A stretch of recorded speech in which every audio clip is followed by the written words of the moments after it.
I want to thank you all for allowing me the opportunity to come and talk about a labor of love that has been going on with me from since 2011, roughly. So I'm going to talk about, using different points of view to tell a powerful and engaging story, all at the same time. So I would like for you all to do one thing for me. Can you humor me and close your eyes for a minute? I want to tell you just a story, just very briefly. So picture this. There's a young child who is in a hospital room. The child has IVs in both arms. There is a respirator that the child is on, as well as a breathing machine that's right next to the child. Now, hospital rooms can be really, really terrible and scary for young kids. Doctors come and go, nurses come and go. Your parents can only stay in the room with you, so many nights. So they can be very lonely and scary. But one day, the parents bring the child a comic book from the gift store. And the child's world begins to open up. The child can dream. The child, reads the comic over and over and over again. There's only so many TV shows that you can watch in the hospital, especially back in those days. There were only like 3 or 4 channels, not like it is now. So you can open up your eyes, and if you haven't figured it out yet, I'm actually that child. So I was a very sickly child. I was an asthmatic. I used to be in the hospital all the time. And one of the things that my parents did in order to alleviate my boredom, my sadness from always being in the hospital, was that they bought me a comic book. X-Men 163 to be precise about it. And I read that thing over and over again. My wife can attest to it. I think I've showed it to her. It's got like masking tape on it, like everything. Like that thing has been beat up, seriously. So that's actually me. I've loved, comic books ever since then. I probably have about 3,000 to 5,000, somewhere in that neighborhood of comic books, several thousands of dollars. But always loved Batman as a child. And like I said, this is something that has not decreased at all. That's actually me standing next to one of the actual Batmobiles at San Diego Comic-Con in 2012. So furthermore, I became a member of the Justice League. You can see that back there. So I'm there standing with Batman, Superman, and Wonder Woman. And I also dabble in cosplay photography. That's me and one of my friends, Mr. Dwight Dunbar, who works downstairs from me. So I get to have lunch with my Batman all the time, actually. Okay? So really, stories are very important to human beings, and they always have been in many ways. We've enjoyed stories, since before we've had written language. We told stories with the way we moved. We told stories orally. We wrote stories down on cave writings. We moved on to the radio and the book. We moved to the movie. We moved to the television. And now we have, computers, and now we have, ways that we can communicate on our cell phones. But all the while, human beings have always loved to tell stories. It was probably our earliest and foremost form of entertainment. And I would actually argue that it still is. Okay, and storytelling has several critical functions within our society. Number one, we find out about what it means to be a member of our society through telling of stories. We find out about what's right and what's wrong in society by learning through stories, be it, stories from the Bible, the Torah, the Quran, whatever, we learn that way. The other thing that stories do is that they educate us. All right, think about this. So when you get told a story by an older family member about an ancestor or historical event that they actually witnessed, we actually tend to remember that a whole lot better than we do when we just read it in a book. All right, it sticks with us. And, you heard I was a former college professor. And one of the things that I used to do is I would actually tell stories around certain chapters and certain concepts. And I noticed that my students always remembered the material when I told stories because it was visual, it was engaging, and it stuck with them. It was more than just a fact. So again, storytelling is very important. We carry our stories everywhere we go. So we use our stories to inspire us. Think about it. When you're filling out, a lot of times, you may call back to a story, to a particular story. Some of us draw upon Batman. You've seen those shirts like, what would Batman do? All right, I actually think about that. Okay, well, how can I get out of this situation? Just playing. I don't try to get out of situations. I would never do that. But that's what we do a lot of times. So, how to take your interest in comic books, your interest in social science, and your interest into public health and wanting to help and serve young people. How do you mush all that together? Well, I was really fortunate in that I've been able to really do that. In creating a HIV/AIDS, the first, or one of the first, HIV/AIDS STD-focused motion comics for young people. And as you can imagine, you know, when I talk to my colleagues at CDC and some of my other friends who don't work in the government, I said, I want to make this, you know, this comic book about HIV and STD for young people. And you're like, what? What are you talking about, Leigh? Like, that won't work. Why would you even want to do it? Well, there are a couple of different reasons why we need to do that sort of thing. Number one is that there are some issues with some of our traditional public health messaging. So how many of you here in this room constantly go and read CDC fact sheets about all of our different diseases that are Zika and Ebola? I don't see anybody in here raising their hand. Okay, so we need to come up with ways of reaching and educating young people. You know, we want to capture your attention, number one, because you have a lot of things that you can actually partake in. You know, you've got, Snapchat, Facebook, Twitter. You've got all those different things. You know, we're in the golden age of television. So we need to think about ways of creating engaging and fun public health content. So I said, okay, this is what we can try to do. We can try to draw upon some of the education entertainment research and create some sort of very entertaining but yet informative about HIV and STD concepts of a motion comic. So here we go. So again, why use it? Well, we happen to exist in the age of geek culture. You know, geek culture is on the rise. You saw the Big Bang Theory. We have big comic and science fiction fantasy conventions. We've got New York Comic Con, San Diego Comic Con, and then Atlanta, we have Dragon Con, if you will. We know that, comic books actually have been the source material for a lot of the Hollywood blockbusters and video games recently. We've all seen the Avengers. Well, a lot of folks have seen the Avengers, Batman, Superman, all those different things. Whether or not, you partake in those sort of things, I would really say that now comics and geek culture are a lot more mainstream. Culminating with these two particular graphic novels, which is a more of an adult form of consuming comic book content. Mouse, which actually tells the story of Jews in Nazi Germany, and Watchmen, that was actually adapted into a film a few years ago, but was actually on the New York Times bestseller list for a number of weeks. It was a more mature way of storytelling, a true graphic novel. So I think it's safe to say that comics and comic-related media have really arrived in terms of their ability to be accepted by the mainstream. So the other important thing, and this is my looking glass, another important thing is that when we tell stories, it allows us to actually go into the mind of someone else and to try their perspective, to see what motivates them. Why do they do the things that they do? It makes us a lot more sympathetic, or at the very least, it just makes us understand their true motivations. So one of the things that we wanted to do with this motion comic is that we wanted to actually have people learn through what is called transportation theory. Now, transportation theory is a narrative persuasion technique where the receiver of the story is transported to a new or sometimes familiar or unfamiliar setting or situation. And the traveler learns through the experience of their journey, and it allows them to have a safe but vicarious experience, if you will. So that is transportation theory. So what we want to do is to be able to let you have a simulation, if you will, of a given situations relating to public health, HIV, and STDs, and then hopefully you will actually learn because you're learning through someone's eyes that are similar to yours.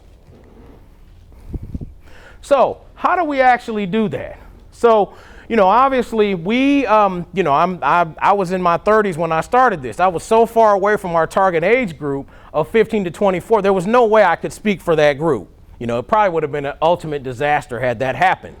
So what we did is we wanted to engage the target audience because we wanted to help young people tell us what they didn't know about HIV and STDs and a lot of sexual health matters, such that we could actually educate them. So we were actually wanting to have them solve the problem for us. So the audience really knows, you know, what they need to know more about, what they will accept. So is the HIV STD motion comic actually something that they would find viable, and would they actually find it entertaining? So what we did is we went around the country and got college students, we got people who were in high school, we used Craigslist, we used Facebook, we did all kinds of recruitment strategies.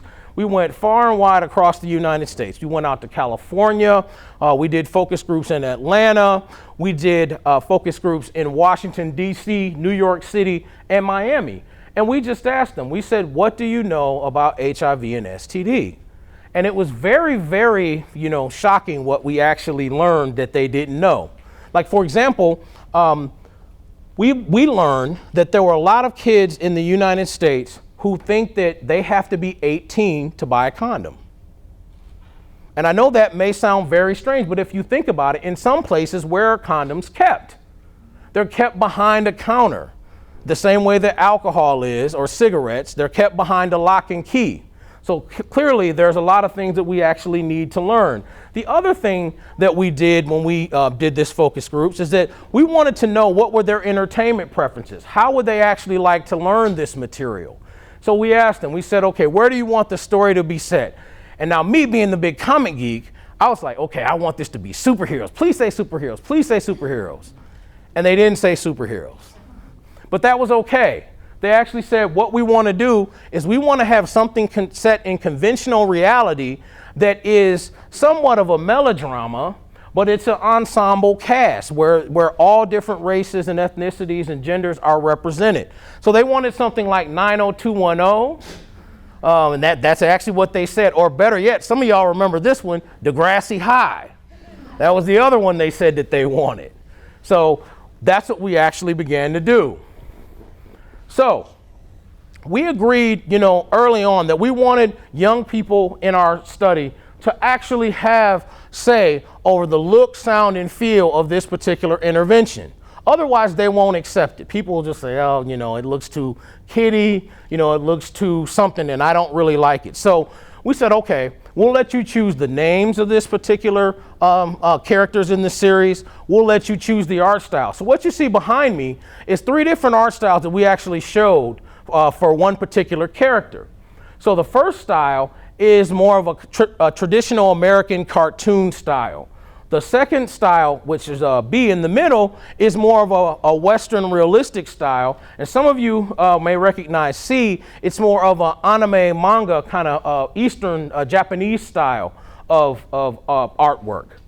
And we said, okay, tell us what you like. You know, which style do you like? And they said, okay, we overwhelmingly like B, but we do like some elements of the different characters. And this was across the board. They all said that they wanted that.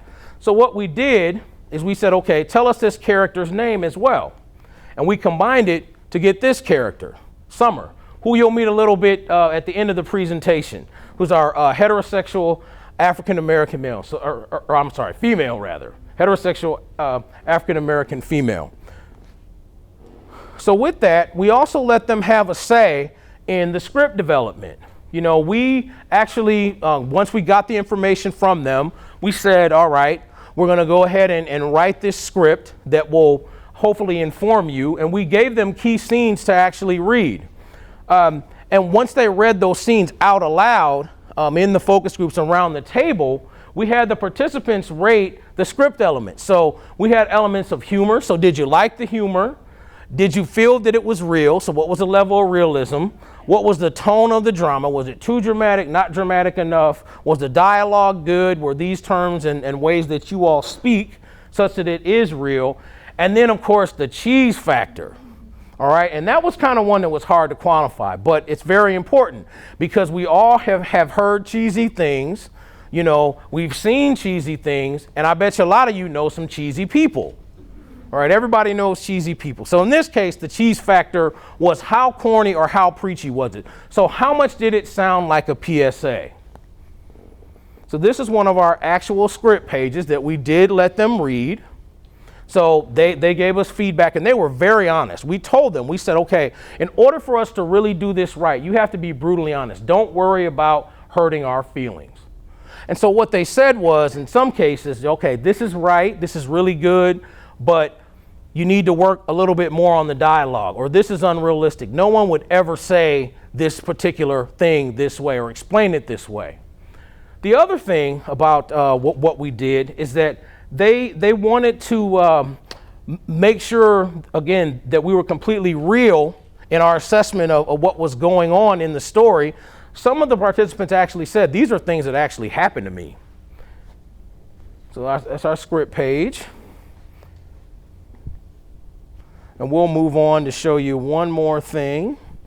So once we got all that together, this was one of our actual comic pages. So we made an actual 32-page comic book that was packed full of a lot of different information. This is a character in the red. This is a young man named Mark, and you've already met Summer. She's a young lady, and they're kind of trying to date. And Summer has something that she has been struggling with through the story that she actually wants to tell Mark. So I'll let them take it away for us.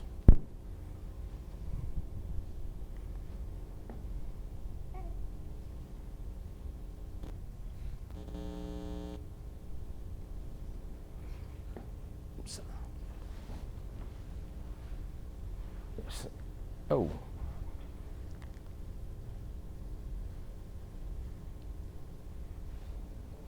Well, we seem to be having a little bit of technical difficulty here.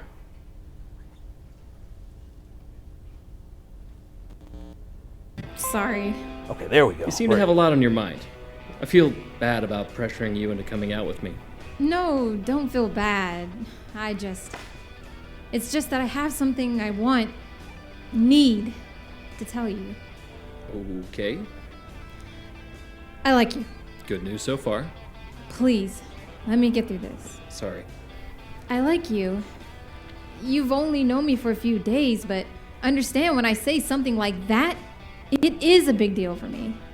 Mia and Justin poke fun at me because I tend to not let people in. I keep my guard up most of the time, so I probably miss out on some good things. And I know that. I get it. But acting this way it's just who I am. And at the end of the day, I have to be who I am, right? Mm-hmm. So if I like you and you like me, then I have to tell you something that I don't tend to tell anyone if I don't have to. I told you that my mom died and that she was sick. She contracted HIV and then she got pregnant with me. So, does that mean... I'm HIV positive.